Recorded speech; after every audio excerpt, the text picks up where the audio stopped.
Welcome to Boardroom Statecraft. I'm Ross Hill, and in each episode, we explore how global events, ideological shifts, and emerging threats are reshaping the environment in which companies operate.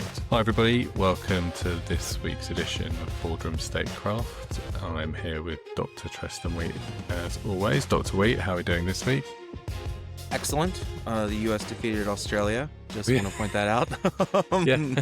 And so you've qualified for the next round, I guess. Yes, we have. So USA.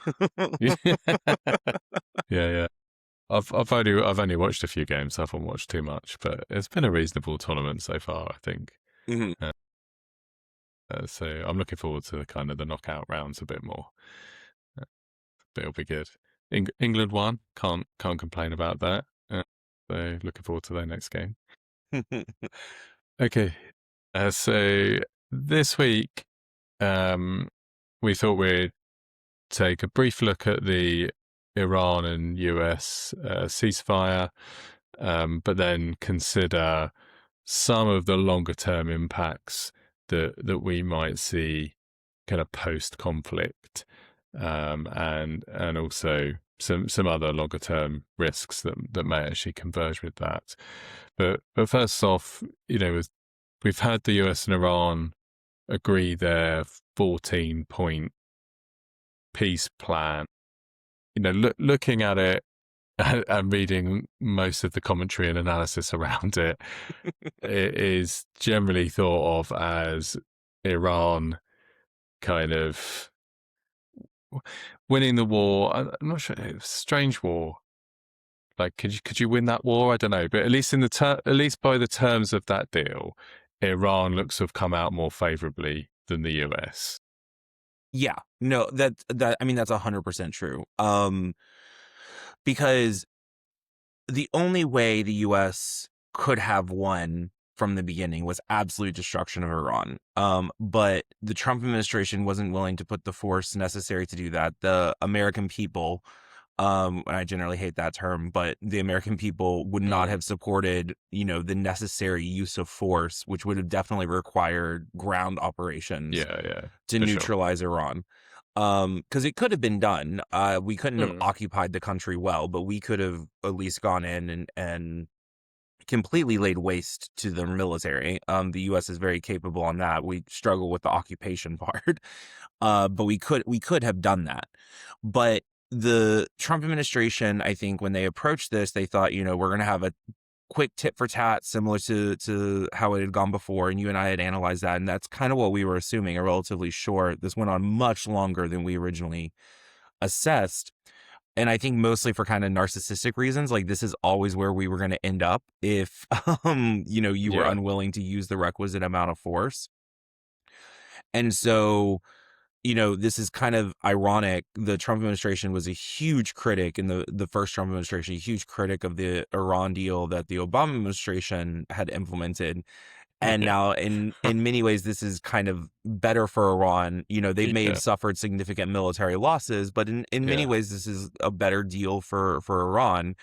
And, I in historic irony, I like that it was 14 points, because for those who know the end of World War I, Woodrow Wilson had his 14-point plan for global peace. And I can't remember what European leader responded, but it's like, there's only 10 commandments, but Wilson has 14 points for his plan. And so, the ultimate thing I think is, like, the Trump administration deserves some credit for being willing to at least end it, because a lot of, U.S. history is about, like, oh, well, we've done this, so much. The supply cost fallacy has played a lot into certain conflicts. So at least he's trying to end it. But no, the U.S. did not come out on top when it comes to this. No, and that was always going to be the risk with basically unclear goals, and, like you say, the lack of willingness to use the full force available to carry out whatever goals supposedly Trump was aiming for, which still seem pretty unclear. But yes, even though we have this plan, I mean, reports today that Iran's closed the Strait of Hormuz again, because it's saying Israel is violating the terms of the deal by carrying out attacks in Lebanon, because that's obviously part of the deal. So the prospects for it actually kind of creating a lasting kind of end to the conflict look mixed at best to me at the moment. I don't know what your views are on it, but if you were being cynical, you could say Israel may be in part trying to sabotage the deal. But even if that's not the case, and Israel is just going to act unilaterally like it has been doing. So regardless of what the deal says, Israel might just carry on doing what it wants to do because that's what it's going to do. Whether you consider that sabotage or not, I don't know. But that risks it kind of falling apart. And then you have this 60-day period in which they need to come to kind of like their full and kind of final agreement. That seems optimistic too, although you would assume in diplomacy terms there'll be plenty of room for extensions if we're coming up to the end of that rather than a return to conflict. But I don't know what you think about that. I don't think it's necessarily cynical to say Israel's kind of sabotaging it. I think that's basically what's happening. And it's because Israel, and it's better to say the Netanyahu government in this instance. Yeah, that's true. That he has always been deeply anti-Iran. And any semblance of idea of Iran having a nuclear capability is very important to Netanyahu to stop. But beyond that, what I think Netanyahu is assessing when it comes to the Middle East at the moment is this is their last chance to get the job done in a number of ways. And Syria has changed, Lebanon has changed, Palestine has changed, but I think he is seeing the sort of end for himself. He is an older gentleman in his 70s that, when he falls from power eventually or leaves power, this is what he will be left known for, more than anything else. And so I think for him, his primary objective, rightly or wrongly, but his primary objective is to put Israel in the best security circumstance by fully neutralizing enemies as much as possible. And so until Netanyahu feels like the enemies are degraded or destroyed enough, he's not going to stop. And so I don't think it's sabotaging the plan because, he's trying to undo the Trump administration. The Trump administration has been a great ally to him. Yeah. But I think he's going to prioritize his vision of Israeli security over U.S. interests or even global interests. Yeah, and I guess that's the change we've seen in the U.S.-Israel relationship. For a long time, it was always said, well, Israel doesn't act without, an agreement from Washington to do so. I don't feel like that's the case anymore. Israel will act unilaterally within its own what it feels is its own best interests. And so sabotage is not exactly the right term. I think better, Israel will continue to act unilaterally in what it considers its own best national interests. A bit more of a mouthful, but well, the impact is still sabotage. It's just how we frame is like, I don't think sabotaging the deal is his goal. I think it's a byproduct of his actual goal. Yeah. Okay. Well, and then just on top of that, the things like the part of the deal where the Strait of Hormuz will open, US will stop blockading Iran's ports. Those kind of things, and that's where it starts to become increasingly important for businesses because of the free flow of energy from the region again.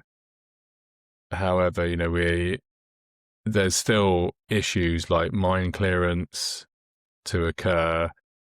There's still issues of like tankers are not in the right place. There's a big backlog of ships in the area.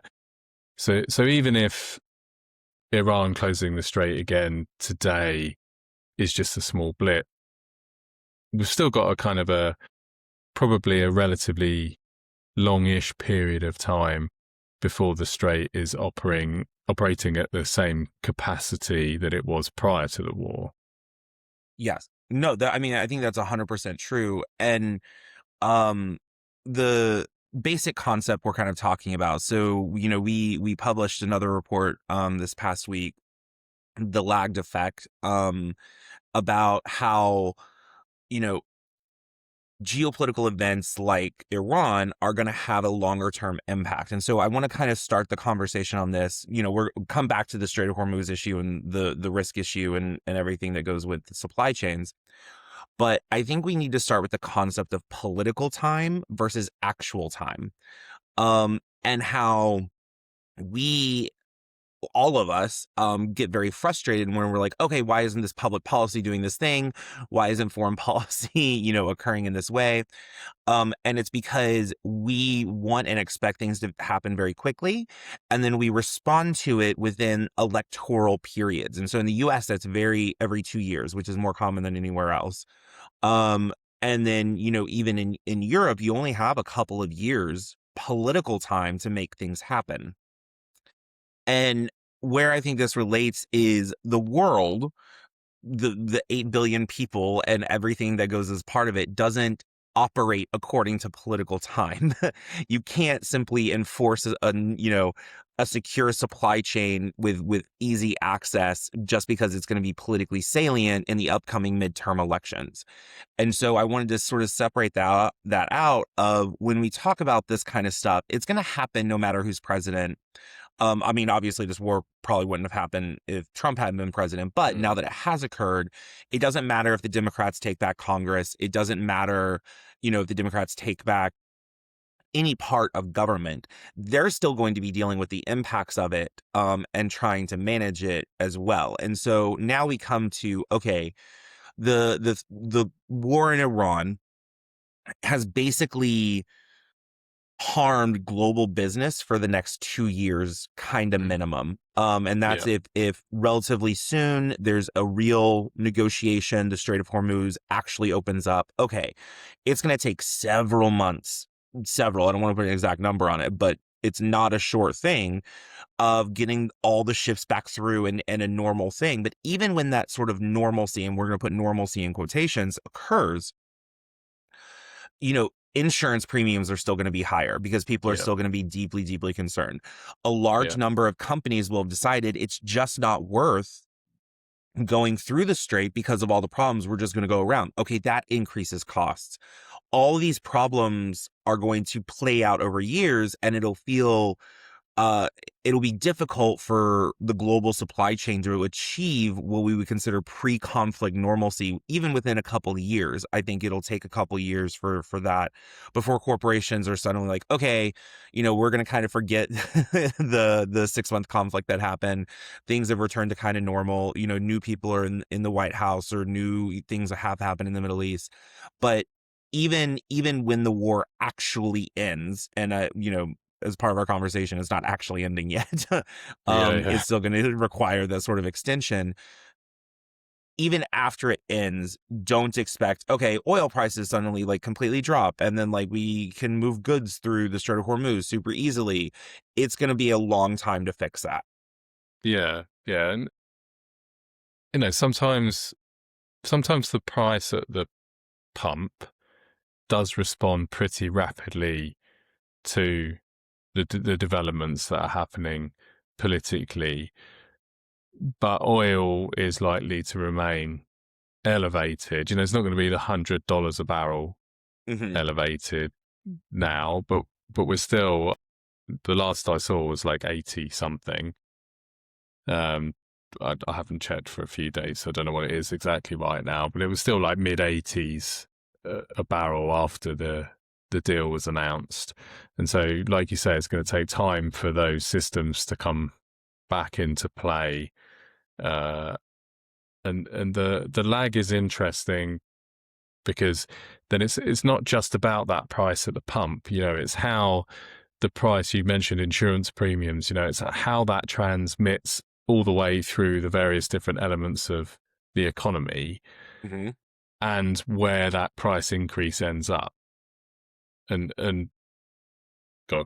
Yeah, and like one of the things that businesses are really going to be concerned about, interest rates aren't going down. Like because of this and other stuff, it is most likely at a minimum, interest rates will stay the same. And so you need to build that into your sales and your approach to fiscal responsibility, because it's would be very irresponsible for central banks to cut interest rates until the sort of inflationary pressure of Iran and other stuff it goes by the wayside.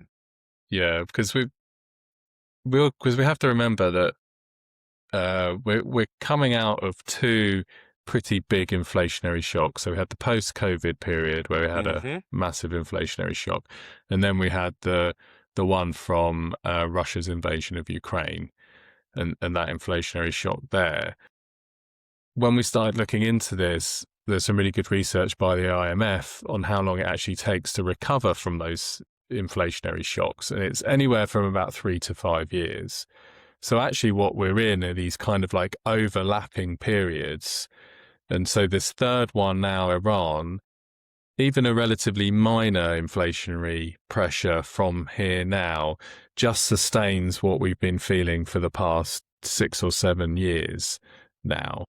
And so that just extends it further. So I think you're absolutely right. We're looking at the next couple of years minimum, maybe even up to 3 years before we actually probably see, we again going back to a normal Yeah. kind of normal level. So yes, we can forecast likely to see kind of higher interest rates continue. Although, as we've said previously, actually interest rates are probably more normal now than they have been previously, but high for recent times. Yeah, yeah, yeah. Um, And I think that's a really important point, is because interest rates should actually be a little bit higher. And, yeah, we might get castigated for saying that. But your central banks need the room to influence monetary policy, and you have to actually have an interest rate to yeah, to be able to, like, yeah, lower it when you need to be able to do it. And because we had such low interest rates for so long post the Great Recession, people's minds is only thinking the last 20 years when they need like a much more like last century understanding of good monetary policy. yeah, yeah, yeah. That's a really good point.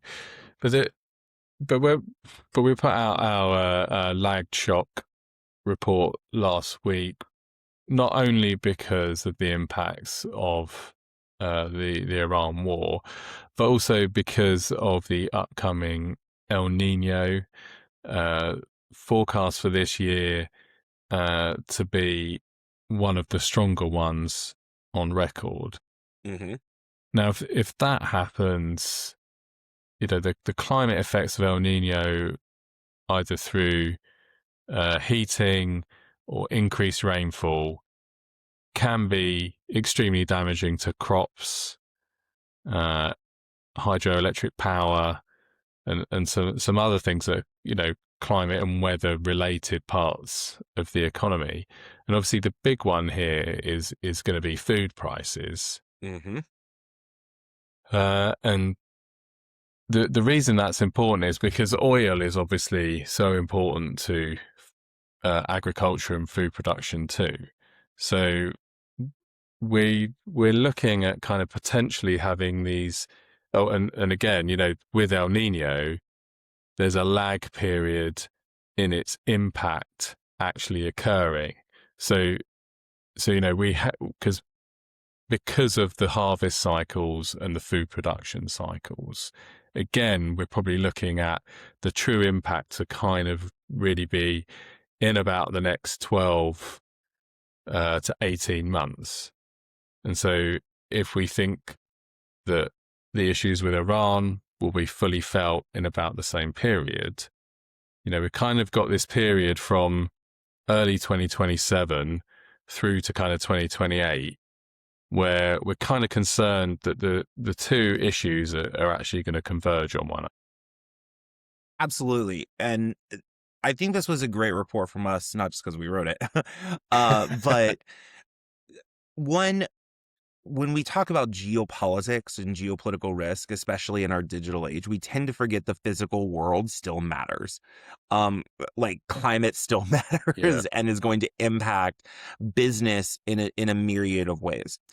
And then when you have climatological changes intersecting with geopolitical or political things, the great example in American history is the Dust Bowl that occurred about a century ago during the Great Depression.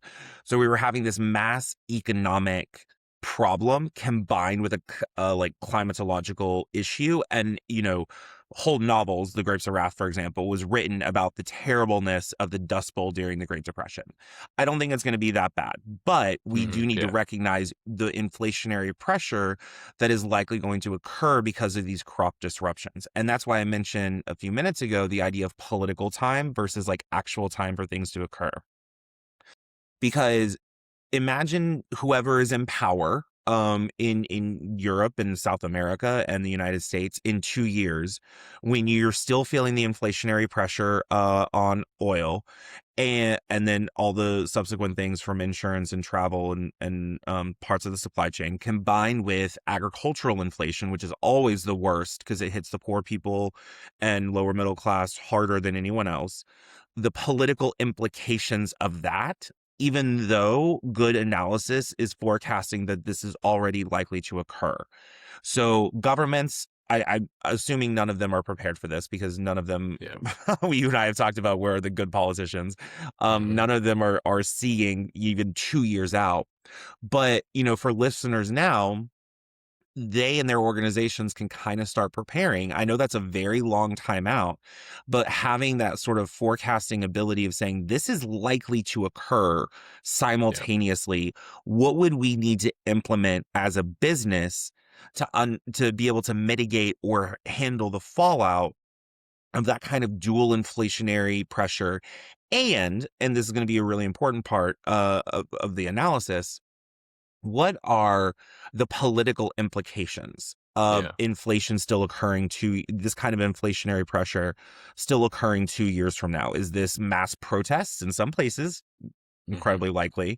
Yeah. What kind of voting impact is this likely going to have? That's going to be important to track, because if this is going into 2028 in the US, then it's going to be a major presidential issue, and whomever is going to get blamed, the Trump administration, they just absolutely destroyed the economy, and they do deserve some blame for the start of the Iran war, but like they wouldn't deserve blame for El Nino, except that they wouldn't have prepared for it. And so, it's going to impact elections. And I'm interested, I'm kind of mentally marking this for the 2028 election to see, what politicians are saying about like, oh, food prices have gone up and that's because of XYZ, and be like, no, we saw this coming a couple years ago.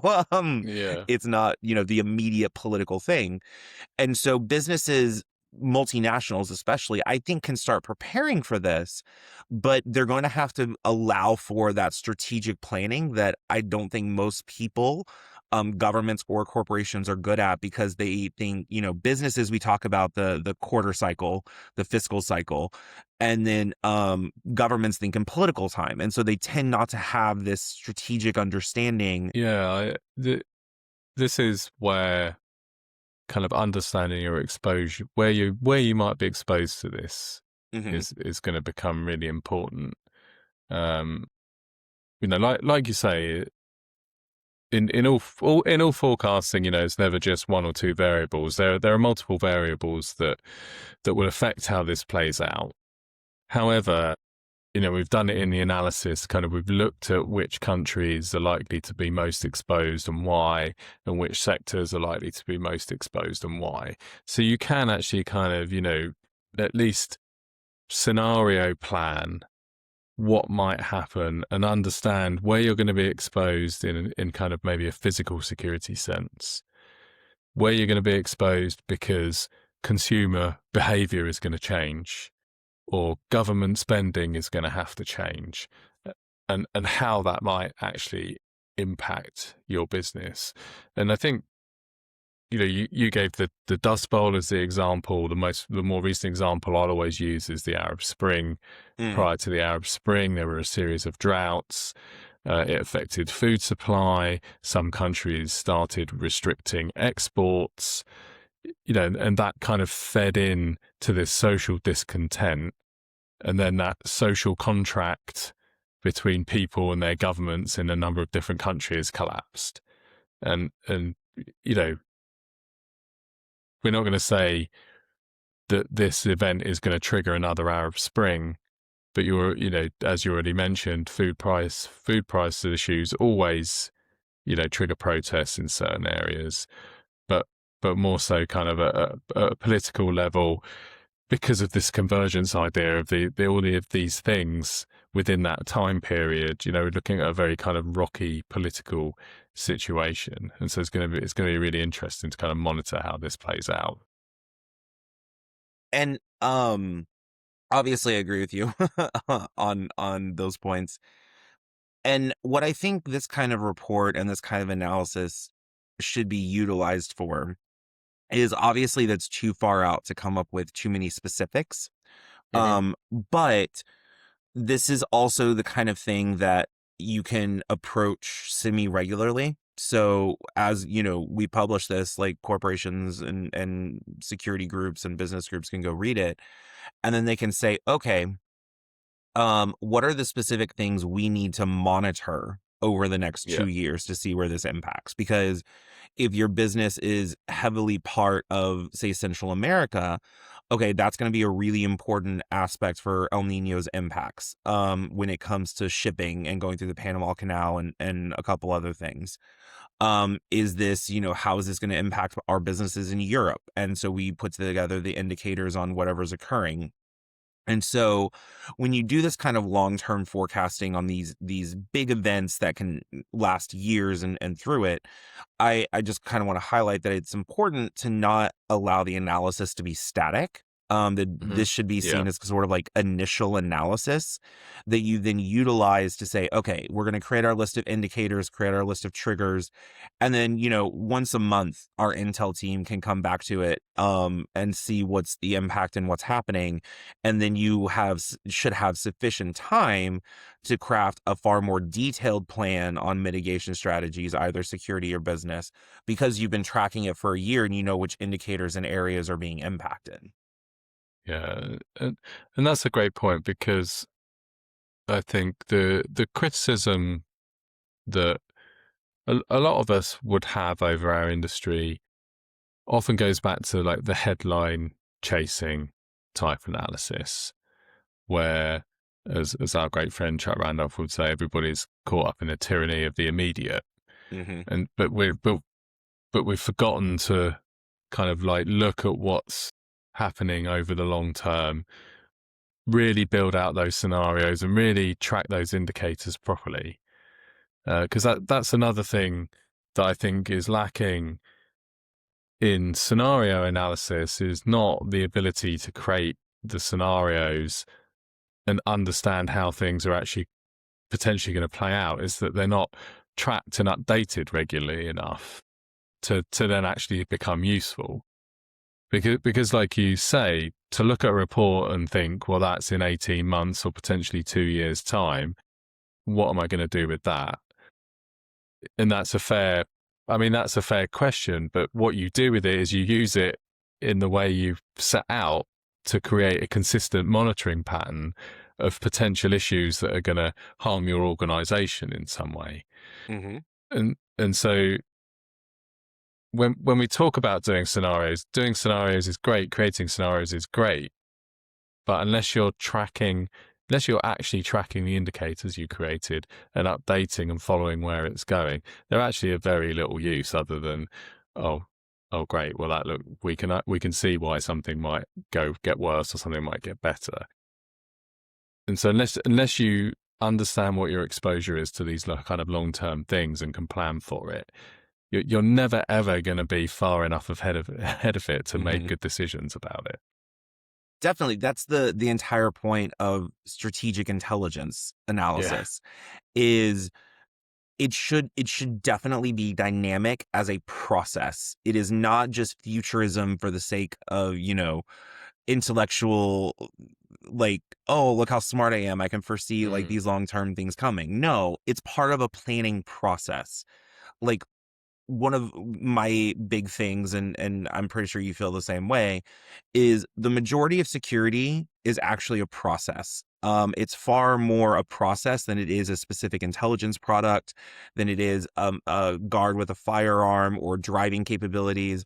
It's a process, and strategic intelligence serves a really important role in that. But if it's not part of an actual process to document and track and come up with mitigations and procedures and everything that goes along with actually protecting the business, then yeah, it's not that useful. And I can totally understand why so many people can be slightly dismissive of scenario planning or scenario development, is because most organizations I've observed don't actually make that part of the consistent process of updating and going back to the intelligence and incorporating it into, week, month, quarter, year decision making. And it shouldn't decide everything, of course, because like this is long term out, but it's something to keep consistent in the process, and the process is what really matters. Yeah, and that can be hard to do for a couple of reasons, because obviously this is playing out over a long period of time, and so to maintain that consistency and to continue to think that it has value in tracking it can be difficult, because you're like, we're going to be endlessly tracking this for 2 years, and a lot changes in 2 years, but so it's difficult to maintain that process. So I understand that, especially when so many other things are happening, left to right, and different things, and things occur at different speeds. But really, I think if you want to be a proactive organization, you have to kind of create these kind of plans. You can't do it for everything, obviously, but there are some big ticket issues that will come up, and some big things that we can see that we can scenario plan around, and then we can use those to kind of monitor how the risk is changing over a long period of time, and how that does actually impact the business in a sooner basis, so to speak, more immediately. But yeah, it's not an easy thing to convince people sometimes that that's the right approach, and then not an easy thing to maintain it. I'm going to sort of put a final thought on that. This is why you say every corporation needs a chief geopolitical officer, because you're right. The rest of the organization can't spend the time doing this. But if you have a leader in your organization who leads a group focused solely on this, then they can bring it to the table at the leadership meetings and the board meetings as needed, because they're the ones tracking it. And so your CEO or CFO doesn't always have to keep this stuff in mind, because if you have a dedicated person and dedicated personnel, then they're the ones tracking it. Yeah, absolutely. Okay, well, thanks for that, Tristan. Appreciate that. Good discussion today. If anybody wants to take a look at that report, we'll put it in the show notes. You'll also be able to find links to it on our website, and also on our Substack, which is actually where most of our stuff is being pushed out to now. But yeah, hope everybody enjoyed that episode. Thanks for listening, and we'll see you all again soon. You have been listening to Boardroom Statecraft by Insight Forward. Music for this episode is by Barely Sentient on Suno. You can follow us on LinkedIn, Instagram, and TikTok, and find out more about us at insightforward.co.uk.